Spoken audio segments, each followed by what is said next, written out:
The man had just run out of the cabin with his pack on his back when, the next second, a missile blew the cabin behind him to pieces. The blast wave slammed Gale to the ground. Before he could fully react, an armed drone appeared overhead. Realizing his location had been exposed, Gale grabbed his backpack and sprinted deeper into the forest. Meanwhile, at CIA headquarters in New York, the drone operator was closely monitoring Gale's every move. Gale didn't dare stop for even a moment. After reaching the mountaintop, he quickly dropped his pack, pulled out a sheet of foil and an aluminum food tray, and taped them tightly above his right thigh. The drone operator had already locked onto the target, but right before he fired the missile, the positioning signal on his screen suddenly disappeared for no reason. The device Gale had just made was called a Faraday cage, which can effectively block signals emitted by any tracking device. Everyone at headquarters was stunned, but while they continued searching, Gale pulled a pouch of weapon parts from his pack. After a series of simple assembly steps, a heavy sniper rifle appeared in his hands. Gale raised the rifle and aimed quickly, as the drone was still cluelessly searching over the ridge. Once he aligned his shot, Gale decisively pulled the trigger.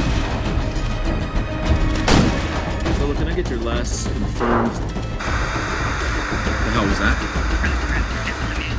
As Gale dismantled the weapon, the hit drone crashed into the forest not far away. After finishing up, Gale climbed to the treetop cabin, used a scalpel to cut open his abdomen, and removed the tracking device with surgical clamps. At the same time, the CIA's newly launched drone reacquired the target and began moving toward the location. But on the other side, Gale remained completely calm. He dropped the bloodied gauze he had used to clean his wound onto the ground, and the smell quickly attracted nearby wolves. Gale pretended to be frightened and slowly backed away. Sensing his fear, the alpha wolf bared its teeth and lunged at him.